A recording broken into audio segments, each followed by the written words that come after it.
இடம்பலம் entertainment நேயர்களுக்கு வணக்கம்.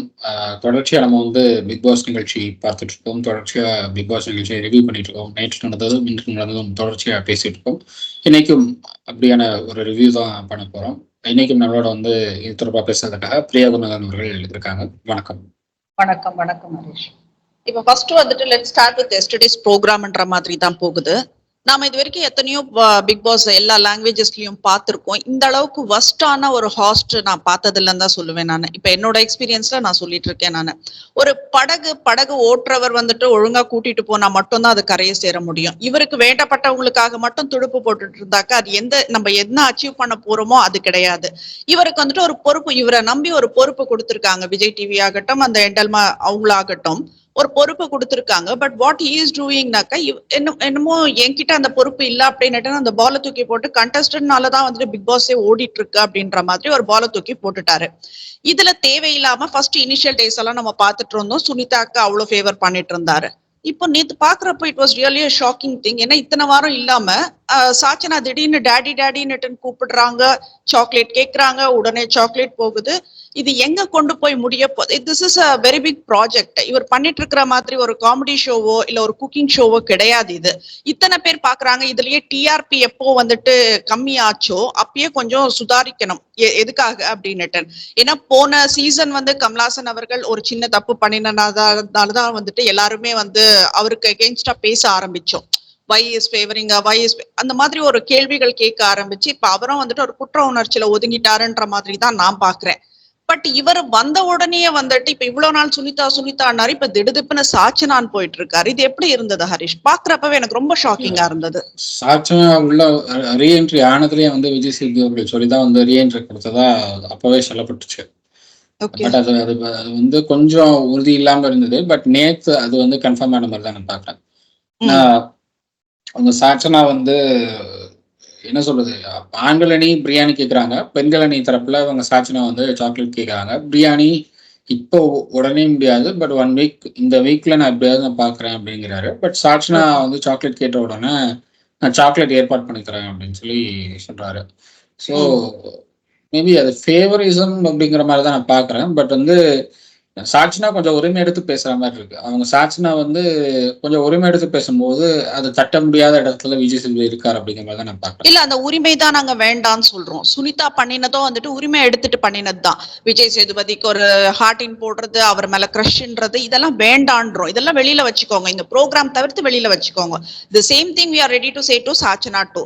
டேடின்றதெல்லாம் அந்த படத்தோட முடிஞ்சு போச்சு. நீ அடுத்த படத்துக்கு நீ போகணும்னா இன்னும் டேடியை தூக்கிட்டு இருக்க முடியாது. அப்படி இருக்கும்போது எதுக்கு டேடின்னு அது முதல்ல அட்லீஸ்ட் எடிட்டிங் டீமாச்சும் அதை எடிட் பண்ணிருக்கலாம்ல. இல்ல, சாச்சனாவுடைய ஓட் கம்பேரிசன் பார்த்தாலும் அவங்க வந்து லாஸ்ட் வீக் போயிருக்கணும். அவங்க வந்து சுனிதாக்கு பதிலாக இவங்க போயிருக்காங்க. பட் சுனிதா வழி நினைச்சாங்க.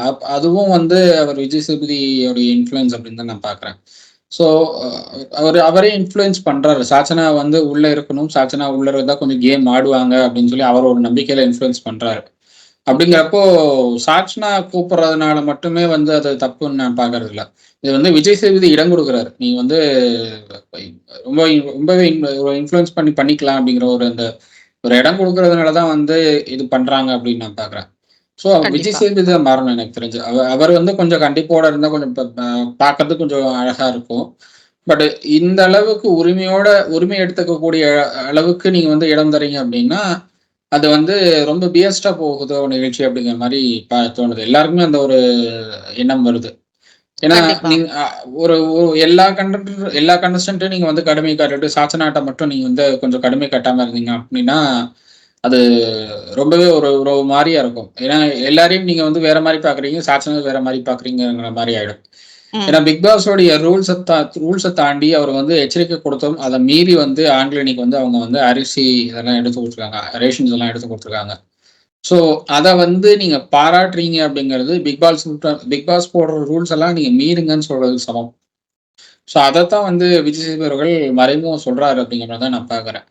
இல்ல அப்போ இத நான் ஒண்ணு சாட்சனா கேக்குறேன். பண்ணது தப்பு இல்ல அப்படின்னா மத்த இல்ல ஹரிஷ், இதுல எல்லாருமே இப்ப ரூல்ஸ் பாராட்ட வேண்டிய மீறலாம். அவசியம் என்ன இருக்கு? இதுல பாராட்ட வேண்டிய அவசியம் யாரும் வந்துட்டு பசி பஞ்சத்துல விட போறது இல்ல. அவங்களுக்கான ரேஷன் இல்லனாக்கா பிக் பாஸ் டீம் அங்க கண்டிப்பா அங்க பண்ண வந்து போறாங்க. ரேஷன் பொருள் தட்டுப்பாடு இல்ல என்ன கேட்டா. ஏன்னா ம். இவங்க வந்து அங்க கொண்டு போய் குடுத்துட்டு அங்க ஆன்லைன் என்னமோ வந்து அரிசி இல்லாம அவங்க கஷ்டப்படுறதா சாட்சனா சொல்றாங்க. பட் ம். என்னன்னா மிட் நைட்ல எல்லாம் இவங்க வந்து பிரியாணி சமைக்கிறாங்க, பிரியாணி செஞ்சு சாப்பிடுறாங்க. அன்ஷிதா தான் வந்து எல்லாமே செஞ்சு குடுக்குறாங்க ஆண்டனிக்கு. அத வந்து சாட்சனாவும் சேர்ந்து சாப்பிடுறாங்க. அன்ஷிதா ம். இத்தன நாளா வந்து சமைக்கிறதுலயும் சாப்பாட்டுலயும் என்ன வந்து குற்றம் சொல்லாதீங்க அப்படிங்கிறாங்க. நான் எல்லாருக்கும் வந்து பகிர்ந்து குடுப்பேன் சமம். அப்படிங்கிறாங்க. ஆனா ம். நேத்து வந்து அந்த பிரியாணி சமைக்கும்போது ஜாக்லினையும், அன்ஷிதாவையும் கூப்பிடாதீங்க. அவங்க 2 பேருக்கு நான் குடுக்க முடியாது, குடுக்க மாட்டேன் அப்படிங்கிற அந்த ஒரு வாதத்த வைக்கிறாங்க அவங்க. ஸோ, ம். நீங்க வந்து எல்லாரையும் ஒரு டைப்பாவும், இவங்க 2 பேர வேற ஒரு டைப்பாவும் நீங்க எல்லாம் பார்க்குறீங்க அப்படிங்கிறப்போ, அங்க ஒரு பார்ஷியாலிட்டி தெரியுது. அண்ட் விஜய் சேதுபதி வந்து இதெல்லாம் கேட்கணும். நீங்க வந்து பிக் பாஸோட ரூல்ஸ் போட்டிருக்காரு. இதெல்லாம் வந்து உங்களுடைய அணிக்கு, அதெல்லாம் அவங்களுடைய அணிக்குன்னு தனித்தனியா பிரிச்சு ரேஷன்லாம் வாங்கியிருக்கீங்க அப்படிங்கிறப்போ, அத மீறி நீங்க குடுக்குறீங்கங்கிறது எதுக்கு? ஒருவேளை அவங்க ஆண்கள் அணிக்கு தேவைன்னா பிக் பாஸ்ட்ட கேட்கட்டும். பிக் பாஸ் ஏற்பாடு பண்ணி குடுப்பாரு. நீங்க ஏன் குடுக்குறீங்க? அப்படின்னு ஒரு வார்த்தை கேட்டுருக்கணும். ஆனா அத கண்டிப்பா. விட்டுட்டு பாராட்டுறது அப்படிங்கிறது, நீங்க ரூல்ஸ் மீறுங்க அப்படின்னு அவர் சொல்ற மாரி தான் இருக்கு. நாளைக்கே வந்து ஆண்கள் நீ வந்து இப்ப பெண்கள் அணி சைட்ல அதாவது பெண்கள் அணி இருந்த அந்த பெட்ரூம் சைடுக்கு ஸ்வாப் ஆயிருக்காங்க. நாளைக்கே வந்து நாங்க வந்து டாஸ்க் பண்ண மாட்டோம் அப்படின்னு சொல்லி அவங்க ரூல்ஸ் மீறுறாங்க அப்படின்னா, அதுவும் வந்து விஜய் சேதுபதியால ஆதரிக்கப்படுமா அப்படிங்கிறத நம்ம வெயிட் பண்ணி தான் பார்க்கணும். கண்டிப்பா. கண்டிப்பா அது ஆதரிக்கப்படும். ஏன் நீங்க வந்துட்டு ஒவ்வொருத்தருக்கும் தனித்தனியா ஒரு மீன்ஸ் ஒரு பார்ஷியாலிட்டி காட்டுறீங்கன்றது எனக்கு சுத்தமா புரியல எனக்கு.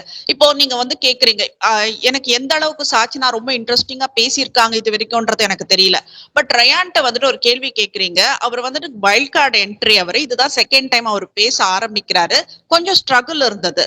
சோ இதுக்கு சௌந்தர்யா அன்னைக்கு ஹெல்ப் பண்ணினாங்க. சோ இதுக்கு எதுக்கு உங்களுக்கு இவ்ளோ கோவம் வருது?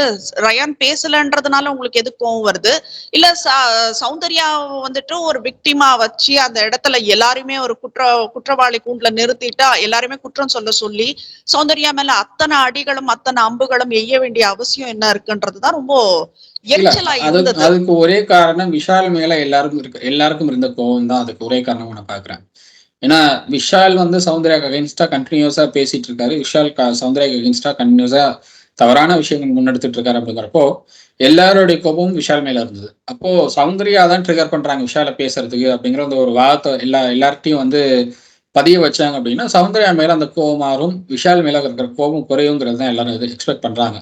பட் அது மாறாதுன்னு தான் நான் பார்க்குறேன். விஷாலுடைய கேம் பிளான் வேற. பட் விஷால் வந்து அவர் பேசுற விதங்கள் வந்து யாருக்கும் பிடிக்கல. அதுதான் வந்து உண்மை. ஏன்னா, நேத்து ஷோ பார்த்தவங்க எல்லாருமே கமெண்ட் பண்றது, விஷாலுடைய பாடி லாங்குவேஜ் மறுபடியும் வந்து கேலி செய்ற மாரி தான் இருந்துச்சு அப்படிங்கிற மாரி சொல்றாங்க. ஸோ ம். விஷால் தன்னை மாத்திக்கணும். அவருடைய கேம் பிளான வந்து யாருமே தப்புன்னு சொல்லல. அவர் கேம் ஆடுறதெல்லாம் வந்து யாரையும் தப்புன்னு சொல்லல. அது குறை அவர் சொல்லல. காமெடி பண்றதெல்லாம் யாரும் தப்புன்னு சொல்லல. அவருடைய வார்த்தைகள் வந்து தெளிவா இருக்கணும். அவர் வார்த்தைகள் தவறா இருக்கு அப்படிங்கிறது தான் எல்லாருடைய வாதம். அத நீங்க வந்து மாத்திக்க சொல்லாம, அதுக்கும் காரணம் இவங்க சௌந்தர்யா தான் அப்படின்னு சொல்லி சௌந்தர்யாவ ட்ரிகர் பண்ற மாரி, அதாவது சௌந்தர்யாவுடைய ஆக்ஷன்ஸ் தான் அத ட்ரிகர் பண்ணுது. அப்படி பேச ட்ரிகர் பண்ணுதுன்னு சொல்ற மாரி நீங்க மாத்துறீங்க அப்படின்னா, அப்போ நிகழ்ச்சி ஏற்பாட்டாளர்கள் அந்த பிக் பாஸுடைய புரொடக்ஷன் டீமுக்கு வந்து விஷால் எந்த அளவுக்கு வேண்டப்பட்டவரா இருப்பார் அப்படிங்கிறத தான் நான் பார்க்குறேன். ஏன்னா, கண்டிப்பா. கம்ப்ளீட்டா விஷால கேர் பண்ணிக்கிறாங்க. ரொம்பவே கேர் எடுத்துக்கிறாங்க. ரொம்பவே கேர் எடுத்து விஷால பார்த்துக்கிறாங்கங்கிறப்போ, விஷால் அவங்களுக்கு ரொம்ப அவசியமான ஒரு பிளேயரா இருக்காரு. கடைசி வரைக்கும் ஃபைனலிஸ்ட்டா அவர கொண்டு போகணும்னு பார்க்குறாங்க அப்படிங்கிறத நான் பார்க்குறேன். கண்டிப்பா. இதுல சௌந்தர்யா அழுதுட்டு இருக்காங்க. இவ்வளவு பேர் வந்துட்டு எல்லாருமே வந்துட்டு ப்ளேம் பண்ணதுக்கு அப்புறம் உள்ள போயிட்டு அழுறாங்க. ஜெஃப்ரி கூட போறாரு, அழுறாங்க. அந்த அழறப்ப கூட யாராச்சும் பாத்துட்டாங்களா அப்படின்னு சொல்லிட்டு அழறது ரொம்ப கியூட்டா இருந்தது. ரொம்ப பரிதாபமா இருந்தது. இந்த இடத்துல கமலஹாசன் சார் மட்டும் இருந்திருந்தா அந்த ஷோக்கு திரும்ப வந்ததுக்கு அப்புறம் அவர் கேட்டிருப்பாரு, சௌந்தர்யா எதுக்கு அழுதீங்கன்னு. அப்போ ஒருத்தரோட கண்ணீர் கூட வந்துட்டு விஜய் சேதுபதி அவர்களுக்கு ஒரு பெரிய இதுவா இல்ல, பொருட்டா இல்ல. மத்தவங்கள எல்லாம் கேட்டீங்கல்ல, ஏன் பேசுனீங்க, எதுக்கு பேசுனீங்க, இதை ஏன் பண்றீங்க, நான் பேசினதுக்கு அப்புறம் ஏன் இப்படி பேசுனீங்க, எல்லாமே கேள்வி கேட்க தெரிஞ்ச ஒருத்தரால ஒரு பொண்ணு உட்கார்ந்து அழறது, அதை கூட உன்னால கேட்க முடியல. சௌந்தர்யா நீ பண்ணினது தப்பு, நீ திருத்திக்கோன்னுட்டுன்னு ஒரு வார்த்தை நல்ல விதமா சொல்லியிருந்தா என்ன? அவ்வளவு கடினமா நடந்துக்க வேண்டிய அவசியம் என்னன்றதுதான் நம்ம கொஸ்டினே. நீங்க சௌந்தர்யாவை கண்டிக்கிறது தப்புன்னு சொல்லல, எல்லாரையுமே ஈக்குவலா ட்ரீட் பண்ணுங்கன்றதுதான் வந்துட்டு நம்ம சொல்றோம். அடுத்தது நம்ம பார்க்க போனா நேத்து ரியாவோட எவிக்ஷன். உண்மையிலேயே ரியா இருந்த வரைக்கும் வந்துட்டு அவங்கள பத்தி அவ்வளவு தெரியல. அந்த எவிக்ஷன் சொல்லிட்டு அவங்க எலிமினேட் ஆகிட்டு வெளியில போறதுக்கு முன்னாடி அவங்க விட்ட கண்ணீர் வந்துட்டு எல்லார் மனசுமே பாதிச்ச ஒரு விஷயமா இருந்தது. இந்த சான்ஸுக்காக எவ்வளவு போராடி வந்திருக்காங்க. இது இவ்வளவு கனவு காண்ற மாதிரி ஒரே நிமிஷத்துல அந்த கிளவுட் மறைஞ்ச மாதிரி எல்லாமே போயிடுச்சு ஒரு 2 வாரத்துலன்றது வந்துட்டு அந்த பொண்ணோட வலி ரொம்ப பெரிய வலியா தெரிஞ்சது. அது எப்படி இருந்தது ஹரிஷ்? அவங்களுடைய இன்னைக்கு அவங்க இப்போ குடுத்திருக்கிற அந்த வீடியோவும் அப்படிதான் இருக்கு. அவங்களுடைய அவங்க இன்னுமே அந்த வழியில இருந்து வெளியில வரல. தான் நான் பாக்குறேன். இன்னுமே அதுல இருந்து வெளியில வரல அப்படின்னு தான் பாக்குறேன். இன்னைக்கு மார்னிங் அவங்க இன்ஸ்டால போட்டிருந்த அந்த வீடியோ அப்படிதான் இருந்தது. இன்னுமே அந்த அழுகை அப்படியேதான் இருந்துச்சு. இன்னும் அந்த சோகம் அப்படியேதான் இருந்தது. மேபி அது மறுபடியும் ஒரு வாய்ப்பு கொடுக்கலாம் என்ன கேட்டா ரியாக்கு. இல்லைன்னு சொல்ல முடியும். இல்லைன்னு சொல்லக்கூடாதுன்னு தான் நான் பாக்குறேன். ஏன்னா ரியா வந்து அவங்களுடைய கேமை நல்லா ஆடினாங்க. அவங்களுடைய கேமை நல்லா ஆடினாங்க. மற்றவங்க மாதிரி உட்காந்துட்டு மிக்சர் சாப்பிடாம தன்னோட கேமை அவங்க வந்து அழகா கொண்டு வந்தாங்க. அதே மாதிரி மற்ற எல்லாருக்கும் அவங்க வந்து கேம் பிளானை மாத்துறதுக்கு யூஸ்ஃபுல்லா இருந்தாங்க. ஸோ நீங்க வந்து மற்ற யாருமே கேம் கொண்டு வர அதாவது மற்ற யாருமே கேம் விளையாட மாட்டேங்கிறாங்க, சரியா விளையாட மாட்டேங்கிறாங்கிறது தான் அங்க பிரச்சனையா ஓடிட்டு இருக்கு. அப்படிப்பட்ட ஆளை நீங்க வந்து வெளியே அனுப்புனீங்கன்னா கொஞ்சம் பெட்டரா இருந்திருக்கும். பட் வந்து நல்ல கேம் ஆடுறவங்க, அதே மாதிரி நிகழ்ச்சியை சுவாரஸ்யமா கொண்டு போற அளவுக்கு சண்டை போடுறவங்க எல்லாம் வந்து நீங்க வெளியில அனுப்பிட்டு ஒண்ணுமே பண்ணாதவங்களை உள்ள வச்சுட்டு இருந்தீங்கன்னா இது வந்து ஒர்க் அவுட் ஆகாது அப்படின்னு தான் நான் பாக்குறேன். இல்ல எனக்கு தெரிஞ்சு வந்து இதுல மாற்றம் வந்துட்டு ப்ரோக்ராம்ல கொண்டு வரணும்ன்றதுதான். எல்லாரையும் அனுப்பிட்டு வைல்ட் கார்டு எல்லாம் கொண்டு வரதுக்கு பதில் ஹாஸ்ட மாத்தினீங்கன்னா இட் வில் பி பெட்டர்ன்றதுதான் என்னோட அபிப்பிராயம். பட் இன்பிட்வீன் அது வந்துட்டு ஒரு அக்ரிமெண்ட் இருக்கும். அதை மீறி அவங்க செய்ய முடியாது. இருந்தாலும் விஜய் சேதுபதி அவர்கள் வந்துட்டு அவரே வந்துட்டு அதை உணர்ந்து வெளியில போயிடுறது பெட்டர்ன்னு நான் நினைக்கிறேன். இப்போ இவங்க சாச்சனாவை பத்தி பேசுறப்ப இன்னொரு விஷயம் ஹரிஷ். இப்ப போன தடவை வந்து இவங்க அந்த ரேஷனுக்கு போயிட்டு அதெல்லாம் கொண்டு வந்தப்ப அந்த குதி குதிச்சாங்க, என்னமோ இவங்கதான் சாதிச்ச மாதிரி. அதுக்கு முன்னாடி விளையாடினதுல ஜெயிச்சப்பவும் அப்படி குதிச்சாங்க, தான் மட்டுமே எல்லா சாதனையும் பண்ணின மாதிரி. ஆனா இன்னைக்கு ப்ரொமோல பாத்தீங்கன்னா ஒரு பிரெட் ஏன் இவ்வளவு எடுத்த, பிரெட்டுக்கு ஜாம் ஏன் இவ்வளவு போடுறேன்னுட்டுன்னு கேள்வி கேட்கிறப்போ நான் மட்டுமான்னு அழறாங்க. அப்ப இதுக்கெல்லாம் மட்டும் வந்துட்டு ஒரு கும்பல் தேவைப்படுது. மத்தவங்களோட அச்சீவ்மெண்ட் எல்லாம் வந்துட்டு உன் அச்சீவ்மெண்டா நீ வந்துட்டு கொடி பிடிச்சிட்டு தூக்கிட்டு இருக்க. இப்ப அந்த அரிசி கூட நான் சொல்றேன், நான் இது எல்லாரும் ஜெயிச்ச விஷயம். இது நீ யாரையும் கேட்காம கொடுத்தது வந்துட்டு தப்பு. இப்போ மத்த கேர்ள்ஸ் என்ன சொல்ல முடியும், அவங்க சாப்பாட்டுக்கு இல்லக்கா நான் கொடுத்துட்டேன், இது உங்களுக்கெல்லாம் சம்பந்தப்பட்டதுன்றதுனால நான் மன்னிப்பு கேட்கிறேன்னு சொன்னப்போ இல்ல நீ கொடுத்தது தப்பு அப்படின்ற மாதிரி யாரும் பேச முடியாது. அப்ப எல்லா பப்ளிக் பாக்குறவங்க வந்துட்டு என்ன பெண்களுக்கு இவ்வளவு கூட வந்துட்டு ஒரு இரக்க குணம் இல்லையான்ற மாதிரி திருச்சி பேச ஆரம்பிச்சிடுவாங்க. சோ அந்த ஒரு விஷயத்துக்காக பார்த்தோம்னா இப்போ இந்த ஒரு ஜாமுக்கு ஒரு வார்த்தை சொன்னதுக்காக எதுக்கு இவ்வளவு ஆர்ப்பாட்டம் பண்ணிட்டு இருக்க? இல்ல அவங்க வந்து ரேஷன் அதிகமா எடுத்துட்டாங்கன்னு நான் பாக்குறேன். ரொம்பவே அதிகமா எடுத்துட்டாங்க அப்படின்னு தான் பாக்குறேன். மேபி அதனால சில சில ரேஷன் பொருட்கள் அவங்களுக்கு வந்து கட் ஆகும் அப்படிங்கிறத நான் எக்ஸ்பெக்ட் பண்றேன். பட் சாட்சனா வந்து அவங்க என்ன எக்ஸ்பெக்ட் பண்ணி உள்ள போனாங்க, என்ன எக்ஸ்பெக்ட் பண்ணி அந்த ரேஷன் பொருள்லாம் எடுக்கிறாங்க அப்படின்னு புரியல. ஏன்னா முக்கியமா எது தேவையோ அதைத்தான் பிக் பண்ணணும் ஃபர்ஸ்ட். அதுக்கப்புறம் வந்து கூடுதலா உங்களுக்கு தொகை இருந்ததுன்னா அப்படின்னா தேவை இருக்கிறது எது உங்களுக்கு தேவைப்படும் அப்படிங்கறத அதுக்கப்புறம் பார்த்து எடுத்துக்கலாம். முக்கியமான விஷயங்கள் அத்தியாவசிய தேவை என்னன்னு பார்க்கணும். அப்போ அங்க அத்தியாவசிய தேவை வந்து உங்களுக்கு தினமும் சாப்பிட்ற அரிசி, அதை தாண்டி வந்து உங்களுக்கு மளிகை பொருட்கள், அதை தாண்டி காய்கறிகள், இது 3 தான் வந்து உங்களுக்கு அத்தியாவசியம். இந்த அத்தியாவசியத்தை முதல்ல பூர்த்தி பண்ணிட்டு அதுக்கப்புறம் உங்களுக்கு எது தேவையோ அதை பார்க்கணும். பட் வந்து சாட்சனா என்ன பண்றாங்கன்னா இந்த பிரெட், ஜாம் இதெல்லாம் ஃபர்ஸ்ட் எடுத்து போட்டுறாங்க. இதெல்லாம் எடுத்து போட்டுட்டு கடைசியா அதை தான் அதிகமாகவும் எடுத்து போடுறாங்க. அதுதான் வந்து ரொம்ப தப்பு. ஏன்னா உங்களுக்கு இவ்வளவுதான் பட்ஜெட் அப்படிங்கிறப்ப அதுக்குள்ள வரணும். அதுக்குள்ள வருதான்னு ஃபர்ஸ்ட் பார்க்கணும். அதுக்கப்புறமா நீங்க வந்து உள்ள போய் இதெல்லாம் இருக்கு இதெல்லாம் இல்லைன்னு செக் பண்ணிக்கணும். நீங்க வந்து ஒரு குறிப்பிட்ட தொகைக்கு ஜெயிக்கிறீங்க அப்படின்னா ஃபர்ஸ்ட் ஒரு பட்ஜெட் போட்டுக்கணும்.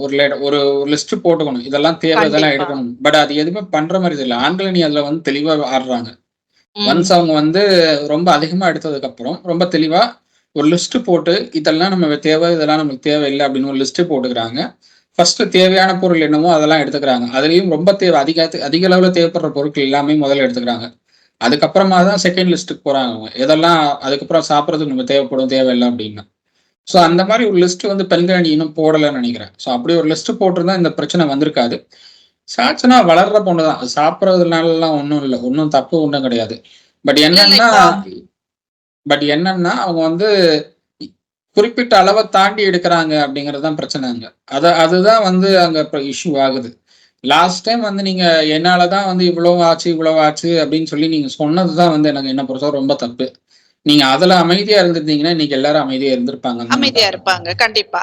இப்ப சாச்சனா வந்து சின்ன பொண்ணுன்ற மாதிரி நம்ம ஒரு சில இடத்துங்கள்ல பேசுறோம். அது கிடையாது. எல்லை மீறி அவங்க நடந்துக்கிறத நான் பாக்குறேன் நான்.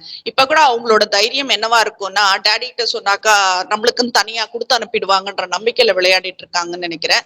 எனக்கு தெரிஞ்சு விஜய் சேதுபதி சார் கண்டிப்பா இதுல இந்த ப்ரோக்ராம் விட்டு போறதுதான் பெட்டர். எல்லாம் இந்த ப்ரோக்ராம் வந்துட்டு கண்டிப்பா அடுத்த சீசன் வரணும்னா இவர் வெளியில போகணும்ன்றதுதான் நான் உறுதியா சொல்லுவேன் நான். இப்ப அடுத்தது வந்துட்டு இன்னைக்கு சுவாரஸ்யமா நடந்த ஒரு விஷயம்னா, இப்ப இந்த ஸ்வாப் நேத்து நடந்தது. ரூம் ஸ்வாப் பண்ணினது. லேடிஸ் டீம் வந்துட்டு அங்க ஜென்ஸ் இருந்த இடத்துக்கு போனாங்க, ஜென்ஸ் டீம் இங்க வந்தாங்க. இதுல ஏதாச்சும் சர்ச்சைகள் நடந்ததா ஹரிஷ்? இந்த பெட் சர்ச்சைகள்னு நான் எதுவும் பார்க்கல. பட் வந்து எல்லாரும் அக்செப்ட் பண்ணிக்கிறாங்க. ஸ்வாப்பிங் வந்து எல்லாரும் அக்செப்ட் பண்ணிக்கிறாங்க. இல்ல ஸ்வாப்பிங் ஓகே. அவங்களுக்கு அந்த பெட் தேவைன்னு ஒண்ணு வரும்ல, அந்த பிரச்சனை கேக்குறேன் நான். அந்த அளவுக்கு ஆண்கள் அணியில அவ்வளவு சர்ச்சை போகும் அப்படின்னு நான் பார்க்கல. ஏன்னா எல்லாருமே வந்து இதை எக்ஸ்பெக்ட் பண்ணாங்க. இந்த மாதிரி ஏதாவது ஒன்று நடக்கும் அப்படிங்கிறது எக்ஸ்பெக்ட் பண்ணாங்க. பட் அவங்களுக்கு எக்ஸ்பெக்ட் பண்ணாத ஒரு விஷயம் என்னன்னா, ஸ்வாப் பண்ணா டாஸ்க் பண்ணி ஆகணும் அப்படிங்கிறது தான். அதுதான் வந்து ஆண்கள் அணி எக்ஸ்பெக்ட் பண்ணாதது. அது வந்து ரஞ்சித் அவர்கள் ரொம்பவே வந்து ஷாக் ஆனாரு. அந்த ஸ்வாப்பிங் அனௌன்ஸ்மெண்ட்டுக்கு அப்புறம் அவர் ரஞ்சித் அவர்கள் ரொம்பவே ஷாக் ஆனாரு. ஸோ அது அவர் எக்ஸ்பெக்ட் பண்ணாத ஒரு விஷயம். ஏன்னா யாருமே வந்து டாஸ்க் பண்றதுக்கு ரெடியா இல்லை ஆண்கள் அணியில. அது இந்த முறை வந்து மாறுது அப்படிங்கிறப்போ அது கொஞ்சம் அவங்களுக்கு கஷ்டமா இருந்திருக்கும். பட் எனக்கு இன்னைக்கு பார்க்கும்போது தீபக் அவர்களுக்கு சௌந்தர்யா ஒரு டாஸ்க் கொடுத்தாங்க, ஆடிட்டே வாங்க அப்படின்னு சொல்லி. ரொம்ப நாள் கழிச்சு தீபக் இன்னைக்கு தான் ஒரு டாஸ்க் பண்றாரு.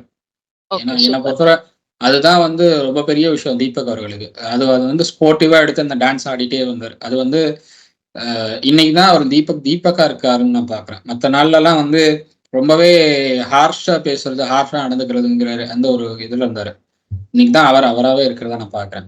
சோ இது கண்டினியூ ஆச்சுன்னா தீபக் அவர்களுக்கு ரொம்பவே பெரிய பிளஸ். நல்ல ஒரு பேர் இருக்கும் அதுல. அது இன்னும் பிளஸ் ஆயிடும் அவருக்கு. வந்து அவர் வந்து இப்போ ஃபைனலிஸ்ட் லிஸ்ட்ல வருவாரு அப்படிங்கிற ஒரு நம்பிக்கை எல்லாருக்கும் ஏற்படுத்திடும். அது கொண்டு விளையாடினா நாமளே வந்துட்டு என்கரேஜ் பண்ணுவோம். he has to comன்றத நாமளே பேச போறோம். நீ ஒண்ணுமே பண்ணலன்றப்பதான் கோவம் வருது நமக்கு. இப்ப இந்த வாரம் வந்துட்டு கேப்டன் மஞ்சரி அது கொஞ்சம் ஃபர்ஸ்ட் ப்ரோமோலயே பார்த்தாக்கா கொஞ்சம் அவங்களோட ஆட்டிடியூடே மாறி இருந்த மாதிரி பார்க்க முடிஞ்சது. சம்பந்தமே இல்லாம முத்துக்குமரன் கிட்ட ஏதோ பேசுறாங்க, அருண் வந்து அதுக்கு பேசுறாரு, நான் உங்ககிட்ட பேசல முத்துக்குமரன் கிட்ட பேசுறேன்னுட்டுன்னு ஒரு ஆக்ரோஷமான ஒரு நடிப்பை பார்க்க முடிஞ்சது. அது என்ன இஷ்யூ ஹரிஷ்? இது இல்ல முத்துக்குமரன் சௌந்தர்யா 2 பேருக்கு தெரிஞ்சுதான் வந்து அவங்க சில கேம் ஆடுறாங்க. அது வந்து முத்துக்குமரனுக்கு பெருசா தெரியல. ஆனா அருணுக்கு வந்து அது பெருசா தெரியுது. முத்துக்குமரன் வந்து நானும் நீயும் ஃப்ரெண்டு, நீ என்கிட்ட என்ன வேணாலும் எப்படி வேணாலும் உரிமை எடுத்துக்கலாங்கிற ரேஞ்சில தான் முத்துக்குமரன் சொல்றாரு. நானும் நீயும் ஃப்ரெண்ட்ஸ், நீங்க என்கிட்ட உரிமை எடுத்து பேசலாம், என்ன வேணாலும் செய்யலாம், என்ன வேணாலும் கேம் ஆடலாம், தப்பே இல்லைங்கிறாரு முத்துக்குமரன். பட் அருண் வந்து அதுக்கு வாய்ஸ் ரைஸ் பண்றாரு. அருண் சம்பந்தமே இல்லாம வந்து விஷாலோட சேர்ந்து ஒரு குரூப்பிசம் கேம் ஆடிட்டு இருக்கிறத நான் பாக்குறேன். ஏன்னா விஷாலோட எப்ப இவர் சேர்ந்தாரோ அப்பல இருந்து இவருக்கு வந்து பெரிய ஒரு ப்ராப்ளம் ஆயிட்டு இருக்கு எனக்கு தெரிஞ்சு. ஸோ அவர் அருண் தேவையில்லாம எதுக்கு இதுல வந்து உள்ள வராரு அப்படின்னா, நான் தான் கேப்டன், நான் எல்லாத்துக்கும் நான் கேள்வி கேட்கணும். கேப்டன்னா வந்து வீட்டுல நடக்கிற விஷயத்துக்கு கேள்வி கேட்கலாம். இப்ப வந்து சாட்சினா அரிசி கொடுத்தாங்க அப்படின்னா, ஏன் நீங்க வந்து பிக் பாஸ் சொல்றது மீறி நீங்க அரிசி கொடுத்தீங்கன்னு கேட்கணும். அதை கேட்கணும் நீங்க. அதை கேட்காம வந்து என்ன சொல்றது, அதை கேட்காம இவங்க 2 பேர் தனியா பேசுறாங்க, தனியா கேம் ஆடுறாங்கிறதெல்லாம் நீங்க கேள்வி கேட்க முடியாது. அது அவங்க 2 பேருக்கு இருக்கிற விஷயம். அது அவங்க 2 பேருக்குள்ள இருக்கிற தனிப்பட்ட ஒரு விஷயம். அதை போய் நான் கேப்டன், நான் தான் வீட்டுல இருக்கிற கேப்டன், நான் தான் வந்து கேள்வி கேட்டுதான் ஆகணும் நான் அப்படின்னு சொல்றது அது சரியா வரல. அதே மாதிரி நைட் டைம் வந்து அன்ஷிதா மத்த எல்லாருக்கும் சமைச்சு கொடுத்துட்டு சௌந்தர்யா ஜாக்லின் வந்து நான் கொடுக்க மாட்டேன்னு சொல்றது, அதையும் நீங்க கேள்வி கேட்கலாம். இல்ல அப்படி ஒரு நைட் டைம் நீங்க சமைக்க வேண்டிய அவசியமே இல்லை, அப்படி கொடுக்க முடியாது அப்படின்னா கூட சொல்லலாம். பட் அதையும் நீங்க கேள்வி கேட்கணும். நீங்க அங்கேயும் உட்காந்து நீங்க சாப்பிட்றீங்க. ஒரு கேப்டனா இருந்துட்டு நீங்க அதை பண்ணக்கூடாது.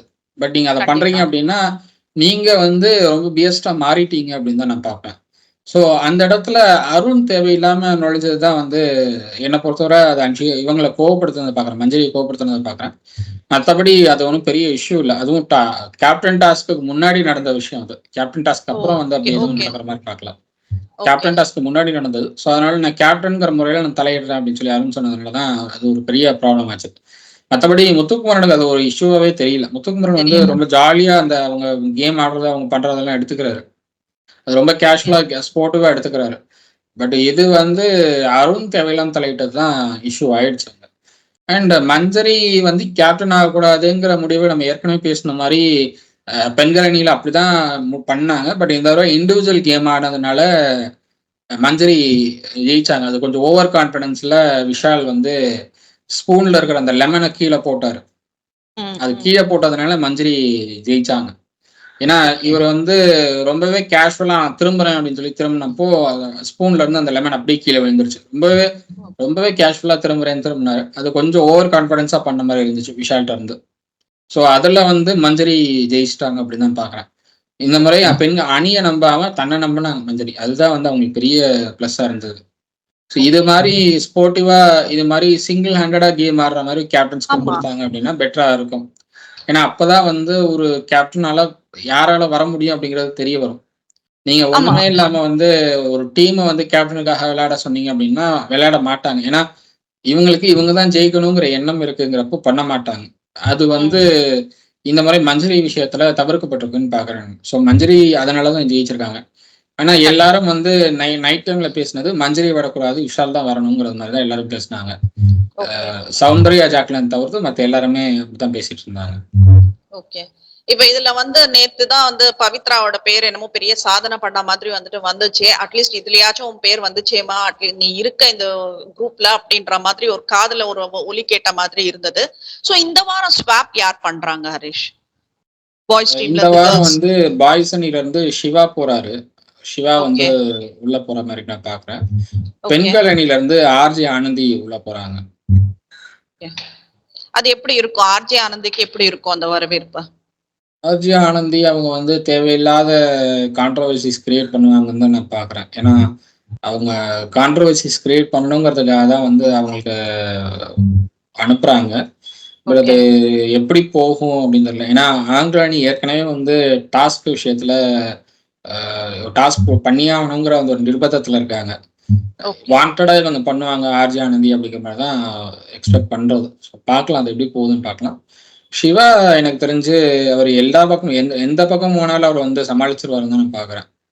ஏன்னா அந்த சமாளிக்கக்கூடிய தன்மை அவருக்கு இருக்கு. அவர் வந்து அமைதியா தான் இருக்காரு, ரொம்ப அமைதியா தான் இருக்காரு.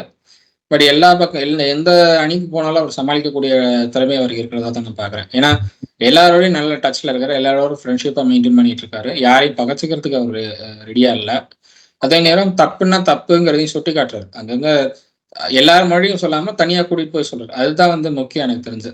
சோ அப்படி இருக்கிறப்போ எனக்கு தெரிஞ்சு சமாளிச்சுருவாரு அப்படின்னு தான் நான் பாக்குறேன்.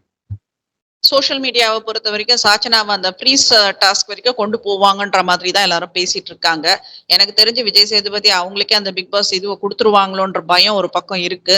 ஸோ விஜய் டீம் வந்துட்டு என்ன பண்றாங்க அப்படின்றத கொஞ்சம் யோசிச்சு கொஞ்சம் பொறுமையா அட்லீஸ்ட் என்ன அனலைசேஷன் பண்ணிட்டு பண்ணணும்ன்றத வந்துட்டு பண்ணினா பெட்டரா இருக்கும்னுட்டு. இப்ப இன்னைக்கு பார்ப்போம் ஸ்வாப் ஆனது டீமே மாறி இருக்கிறதுல வந்துட்டு என்ன சேஞ்சஸ் இருக்குன்றத இன்னைக்கு பார்ப்போம். நாமினேஷன் வேற இருக்கு. நாமினேஷன்ல எல்லாம் சௌந்தர்யால இருந்து சாச்சனா வரைக்கும் எல்லார் பேரையும் நாமினேட் பண்ணி வச்சிருக்காங்க போல இருக்கு. மஞ்சரி தவிர எல்லார் பேரும் வரும் போல இருக்கு. சோ பாப்போம் அது என்ன பண்ணிட்டு இருக்காங்கன்றது. ஏன்னா இது ஓப்பன் நாமினேஷன் வைக்காம இப்பவும் வந்துட்டு உள்ள கன்செஷன் ரூம்ல கூப்பிட்டு தான் நாமினேஷன் பண்ணிருக்காங்க. சோ ஒன்னும் பெரிய பாதிப்பு வந்து விஷால், சௌந்தர்யா, ஜாக்லின், முத்துக்குமரன் 4 பேரும் இருக்காங்க அந்த நாமினேஷன் லிஸ்ட்ல. 4 பேர் ஆமா இவங்க 4 பேர் இருக்கிறப்போ இவங்க 4 பேருமே 70% ஓட்ட வாங்கிடுவாங்க. 70 வந்து 80% ஓட்டு இவங்க 4 பேருக்குமே போயிடும். மிச்சம் இருக்கிற 20% ஓட்டு தான் வந்து டிசைனிங் ஃபேக்டரா இருக்க போகுது, யார் வெளியில போறாங்க அப்படிங்கறத. இந்த 20% யார் வாங்க போறாங்க, இந்த 20ல எத்தனை பர்சன்ட் யார் வாங்க போறாங்கிறது தான் பார்க்க வேண்டியதா இருக்கும். ஏன்னா அந்த 4 பேருமே ஃபைனலிஸ்ட் ஆக போறாங்க அப்படிங்கிறது கிட்டத்தட்ட உறுதியாயிடுச்சுங்கிற விஷயம் ஆயிடுச்சு. ஏன்னா மக்களுடைய சப்போர்ட் அவ்வளவு இருக்கு. 4 பேரும் தனித்தனியா கேம் ஆடுறாங்க, 4 பேரும் நல்ல கேம் ஆடுறாங்க, 4 பேரும் அதுலயும் சௌந்தர்யாவும் ஜாக்லினும் லாஸ்ட் 2 வீக்ஸ் நல்லா பிளே பண்ணிட்டு இருக்காங்க. ஸோ அதனால அவங்களுடைய கேமும் எல்லாரும் ரசிக்கிறாங்கிறப்போ அது வந்து ஓரளவு இவங்களும் ஃபைனலிஸ்டா போவாங்க அப்படிங்கறது தான் பாக்குறேன் நான். ஸோ எனக்கு தெரிஞ்சு 70 to 80% ஓட்ஸ் இவங்க 4 பேரும் வாங்குறாங்க அப்படின்னா மிச்சம் 20% ஓட்ஸ் தான் டிசைனிங் ஃபேக்டருக்கு போகுது. அது யாருக்கு எவ்வளவு போகுதுங்கிறது தான் வெயிட் பண்ணி பார்க்கணும். ஜாக்லின் சௌந்தர்யா வந்து அந்த டாப் 5ல வந்துருவாங்கன்றது வந்துட்டு முதல்ல இவரும் கணிச்சு வச்சிருக்காரு விஜய் சேதுபதி அவர்களும். அதனாலதான் நேத்து வந்து 2 பேரையும் டிகிரேட் பண்ணினாரான்றது தெரியல. ஏன்னா ஜாக்லின் பேசுறப்ப கூட உங்களுக்கு பேசவா கத்து கொடுக்கணும்ன்ற மாதிரி ஒரு ஸ்லாங்ல ஒண்ணு பேசினாரு. சௌந்தர்யாவை இந்த அளவுக்கு கார்னர் பண்ணினாரு. சோ பாக்கலாம் இதையெல்லாம் மீறி எல்லா தடைகளையும் உடைச்சிட்டு இவங்க சௌந்தர்யா எப்படி வராங்க. கார்னர் பண்றதுக்கு காரணம் எனக்கு தெரிஞ்சு விஷால் மேல இருக்கிற அந்த அதிருப்தி குறையணும் அப்படிங்கறதுனாலதான். ஏன்னா இவங்க குடுக்கறதுக்கு தான் அவர் ரியாக்ட் பண்றாரு, இவங்க பண்றதுக்கு தான் அவர் ரியாக்ட் பண்றாருங்கிறத காட்டணும் அப்படிங்கறதுனாலதான் காட்டுறாங்க. அது பேசினாங்க. பட் சௌந்தர்யாவோட ரியாக்ஷன்ஸ் தான் வந்து அவங்களுக்கு அழகு. சொல்ல போனா அவங்க வெளியில இருக்கும்போதும் அப்படிதான் இருக்காங்க, உள்ள இருக்கும்போதும் அப்படிதான் இருக்காங்க. அவங்க கூட ஒர்க் பண்ண ஆர்டிஸ்ட்ல இருந்து எல்லாருமே அதான் சொல்றாங்க. வெளியில இருக்கும் போதும் ஸ்பாட்லயும் கூட அப்படிதான் இருந்தாங்க சௌந்தர்யாங்கிறத எல்லாரோட கருத்து இருக்கு. விஷ்ணு அதை தான் சொல்றாரு. அண்ட் நிறைய 2-3 பேர்ல நான் பேசின வரைக்குமே அவங்களும் அதான் சொல்றாங்க. ஸோ சௌந்தர்யாவோட ரியாக்ஷன்ஸ் தான் வந்து மற்ற எல்லாரும் ட்ரிகர் பண்ணுது அப்படிங்கறத நான் அக்செப்ட் பண்ணிக்க மாட்டேன். ஏன்னா எல்லாருக்குமே வந்து வெளியில இருக்கிற எல்லாருக்குமே அந்த ரியாக்ஷன்ஸ் வந்து அவங்க யூஸ்வலா பண்றதுதாங்கிறப்போ அதை மாத்திக்கணும்னு நீங்க சொன்னீங்கன்னா சௌந்தர்யாவே மொத்தமா நீங்க மாத்துறீங்கன்னு அர்த்தம். சௌந்தர்யா சௌந்தர்யமா ஒரு சில இருக்காங்க. விஷயங்கள் சௌந்தர்யா கொஞ்சம் விட்டு கொடுத்தா பெட்டரா இருக்கும். ஏன்னா அருண் இல்ல வந்துட்டு நீங்க ஒரு task சௌந்தர்யா பண்ண சௌந்தர்யாவா சொல்றாரு. இருக்காங்க. சௌந்தர்யாவா இருக்காங்க. நீங்க சௌந்தர்யாவா இருக்கும்போது அதை மாத்திக்கோங்கன்னு சொன்னீங்கன்னா அவங்கள நீங்க மாத்திக்கோங்கன்னு சொல்ற மாதிரி மாத்திக்கிற மாதிரி. Okay. அது வந்து That's fine. நீங்க நீங்களா இருந்தா மட்டும்தான் அந்த கேம் ஆட முடியும். நீங்களா இல்லாம ஃபேக்கா இருந்தீங்கன்னா அந்த கேம் ஆட முடியாது. அது ஈஸியா தெரிஞ்சிடும் மக்களுக்கு. சோ அது சௌந்தர்யா இப்பதான் அவங்க கேம் ஆடுறாங்க. அவங்கள இப்ப கேம் ஆடுறாங்க. அது வந்து உள்ள இருக்கிறவங்களுக்கு இன்னும் புரியலன்னு தான் நான் பாக்குறேன். குறிப்பா தர்ஷிகாவுக்கு வந்து கொஞ்சம் ஈகோ கிளாஷ் இருக்கிற மாதிரி நான் பாக்குறேன். கண்டிப்பா. தர்ஷிகா அந்த ஈகோ கிளாஷ் எல்லாம் விட்டுட்டு கேம்ல கான்சென்ட்ரேட் பண்ணாங்கன்னா கொஞ்சம் பெட்டரா இருக்கும். ஏன்னா லாஸ்ட் 1 வீக் அவங்க கேம்லயே இல்ல. அவங்க எதுலயுமே கம்ப்ளீட்டா டவுன் ஆயிட்டாங்க. கம்ப்ளீட்டா கேம்ல இல்லாம இவங்க நல்லா பண்றாங்க, அவங்க நல்லா பண்றாங்கன்னு சொல்லி கேம்ல இல்லாம கம்ப்ளீட்டா வெளியில வந்த மாதிரி இருக்கு. ஸோ தர்ஷிகா கொஞ்சம் கான்சென்ட்ரேட் பண்ணி பண்ணாங்கன்னா பெட்டரா இருக்கும் அப்படின்னு பாக்குறேன். கண்டிப்பா. சோ பாப்போம் இன்னைக்கு என்ன நடக்குதுன்னுட்டுன்னு. இன்னைக்கு என்ன பண்றாங்கன்றது ஏதாச்சும் ஒரு வித்தியாசமா எதனா இருக்கா இல்ல கான்டென்ட் இருக்கா நம்ம பேசுறதுக்குன்றத பார்த்துட்டு நாளைக்கு பேசுவோம். கண்டிப்பா. நன்றி. நன்றி.